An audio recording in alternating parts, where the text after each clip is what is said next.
2003, j'étais à Bruxelles. J'étais venu voir mon fils et sa mère.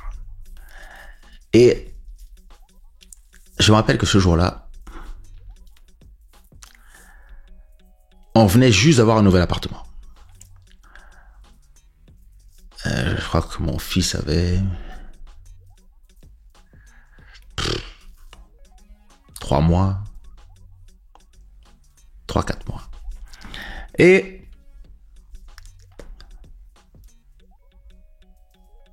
je me rappelle que donc Van, la mère de mon fils, voulait pas que moi et Eligio on aille en boîte. Je sais pas pourquoi. Ce jour-là, elle avait dit, ah non, sortez pas, j'ai pas envie que tu sortes. Quoi? Qu'est-ce que tu racontes, toi? Oh, moi j'ai envie de sortir. On est là, on s'ennuie, c'est dimanche, on va au mondial, on va en Hollande. Et je me rappelle qu'elle s'était fâchée parce qu'on avait décidé de partir en Hollande. Et j'ai dit, on y va quand même. T'as qu'à te vénère, on s'en bat. Donc on est parti en Hollande. Mais bizarrement, sur la route, je sais pas. Je disais à Elisio, peut-être qu'on aurait dû rester à Bruxelles. Et Elisio me dit, écoute, on est déjà parti. C'est vrai qu'on était déjà à 1 heure de Bruxelles, on avait déjà passé Liège, on était déjà en route. Il nous restait encore 1 heure de route pour arriver jusqu'à Bruxelles. Donc, on est finalement allé au mondial. On va au mondial. Donc, comme d'habitude, bonne soirée, tranquille. Bon, on est resté jusqu'à 2 heures du matin. Et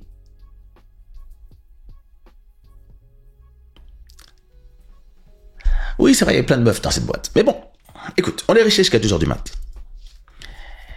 Et quand on est rentré, donc finalement on fait la route dans le sens retour. Donc généralement, c'est les jeux qui conduisaient à l'aller et c'est moi qui conduisais au retour. Donc au retour, je suis en train de conduire et tout, tranquille. On est en route vers Bruxelles, on arrive à Place d'Ailly, là où on habitait. Et quand on arrive avec Elisio, la porte était ouverte.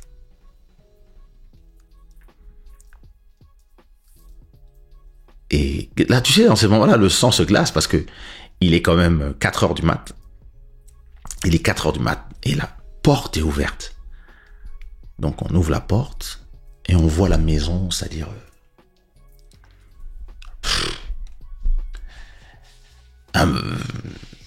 tu voyais bien qu'il s'était passé quelque chose, que des gens étaient passés.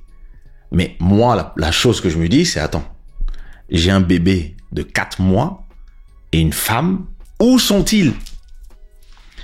On rentre dans la chambre, mais vraiment, c'est-à-dire, on a peur. On se dit, mais... Et je vois ni Iliane, ni Vania. Et je vois il y avait un couloir, il avait des petits bijoux en or, ça se voit que la maison était cambriolée. Mais mon problème, c'est où sont ma meuf et mon fils? C'est ça qui m'intéresse. Et j'entends... je l'appelle. Et en fait, j'entends sa mère qui fait « Qu'est-ce ?» Et ils étaient cachés dans la salle de bain, dans la baignoire. Et en fait, heureusement, ils étaient sains et saufs. Mais quel traumatisme. Et donc, je lui dis, mais qu'est-ce qui s'est passé? Elle me dit, écoute, tout ce que je sais, c'est que la porte s'est ouverte et j'ai entendu les gens parler en yougoslave. En tout cas, c'était une langue de l'Est. Et j'ai eu le temps de prendre le petit dans le berceau et de courir dans la salle de bain, de fermer à clé. Et j'ai crié, j'ai déjà appelé la police. J'ai entendu des gens parler et ils sont partis.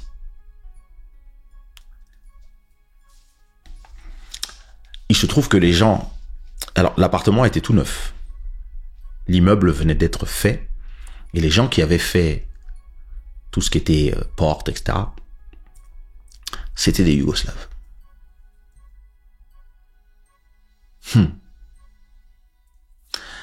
Donc,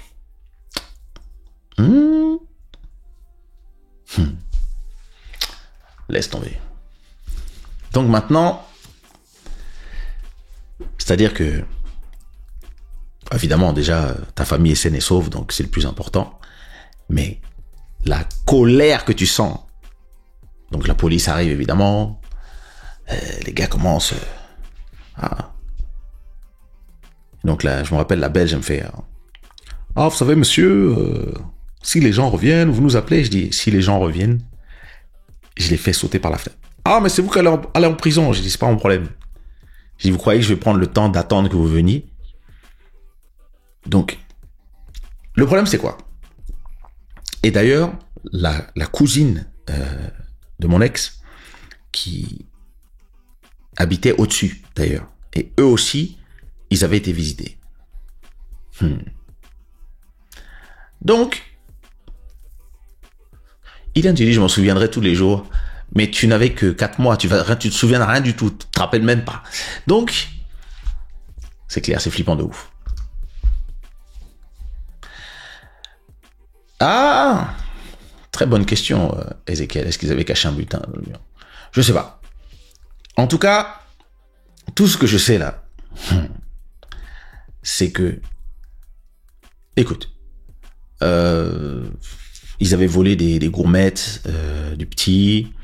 Ils n'ont pas eu le temps en fait de prendre quoi que ce soit parce que surtout comme elle a parlé et qu'elle a dit, donc bon. Et donc, le lendemain, j'appelle donc Harold Sangamalon, qui était mon associé à Section Zouk, et je lui dis bon, écoute,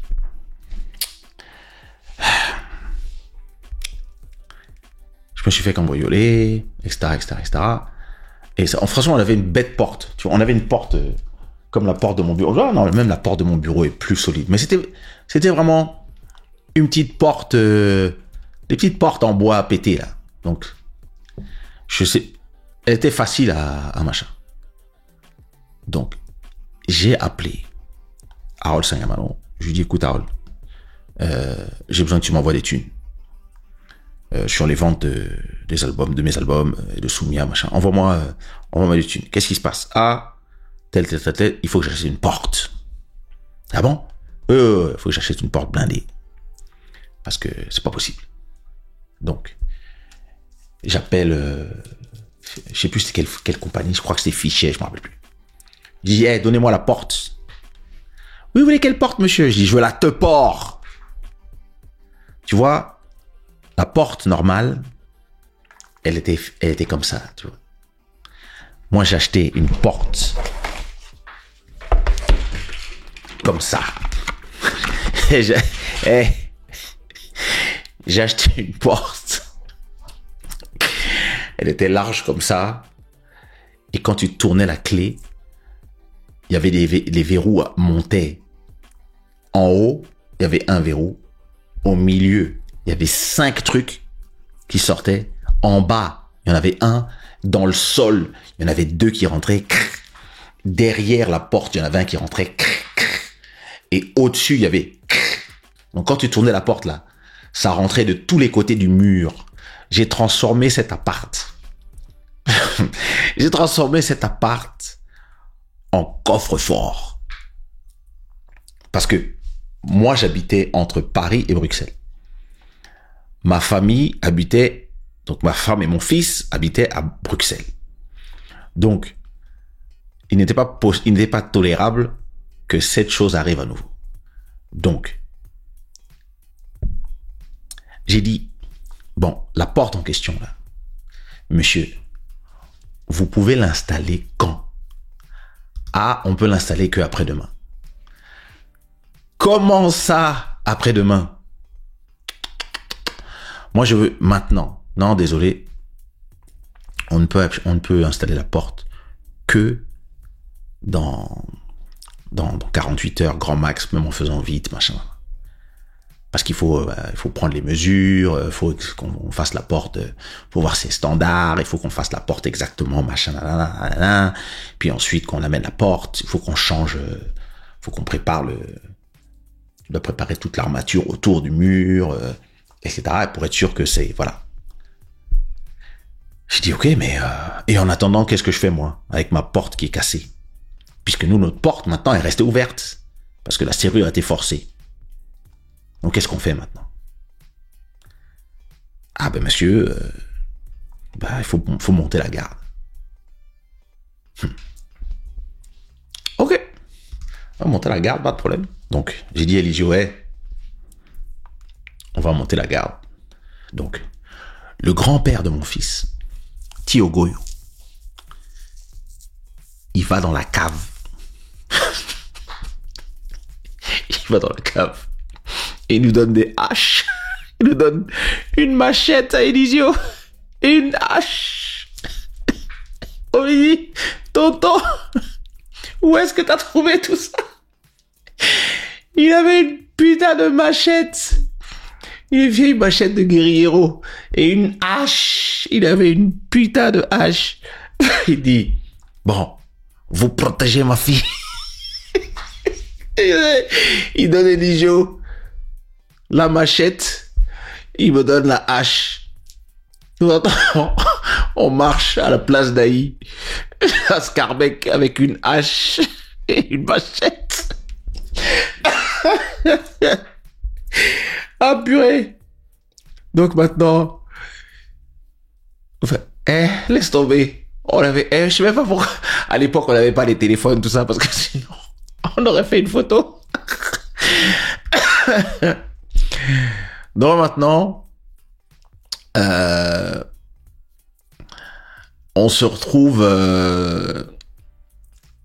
donc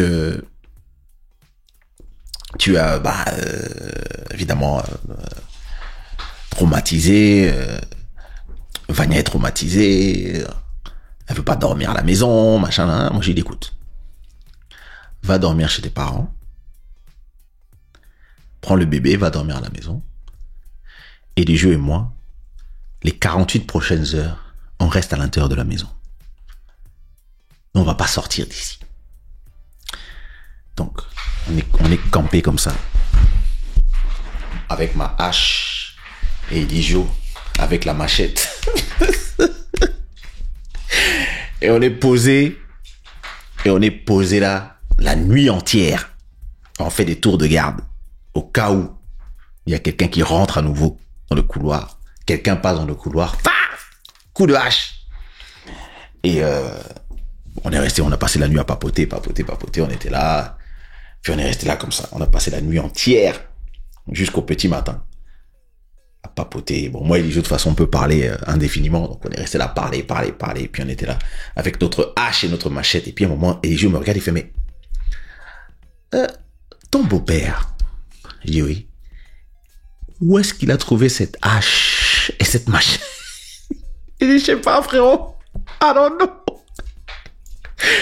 Tout ce que je sais là, c'est que si on entend des gens parler Yougo, moi je plante la hache ici et toi tu la rentres là. Et t'es prêt? On est resté là et finalement après je crois qu'on a dû faire 2 nuits comme ça. On a dû faire 2 nuits à attendre parce qu'ils nous ont vraiment fait la porte en express. Le dernier jour, ils sont venus. Je crois que la journée du lendemain, ils sont venus déjà préparer tout le contour du mur, donc parce qu'ils doivent installer le système qui reste accroché au mur, sur lequel ils vont mettre la porte. Donc ils avaient déjà préparé tout ça. Et donc là, carrément, la deuxième nuit, la porte était, ça restait complètement ouverte. Donc là, carrément, on a laissé les lumières allumées et puis on campait même sur les escaliers, quoi. On est vraiment resté là, machin. Et finalement, un jour, le 3e jour, ils arrivent avec La teuport des teupors. Ah. Ils sont venus. Ils ont installé la porte. Mon cher, quand tu tournais la porte, ça faisait cric. Quand tu étais dehors, quand tu étais de l'autre côté de la porte, là, c'est comme si tu étais à l'intérieur du coffre-fort d'une banque. Tu vois, les grosses portes des banques, là, c'était pareil. Pour un petit appartement, hein, pour un T1, mais non. C'était un coffre-fort. Tout ça, il y avait mes trésors là-dedans. Donc, je m'en fous. Ah, quelle affaire. Après, on est allé chez le beau-père. Et Eligio est parti là-bas boire du vin avec le beau-père. Moi, je bois pas. Donc, j'ai pris mon jus. Et puis, j'ai regardé Eligio. J'ai dit à Eligio. Non, Eligio, il m'a dit, on lui demande d'où vient la hache. Et moi, je lui dis, on lui rend seulement ses affaires. Tiens, tonton. Tiens ta hache. Tiens ta machette. Ah, merci, les gars. Eligio, vem beber vinho comigo. Ah, quelle affaire, purée. Ah, quelle affaire. Mais bon, it is what it is.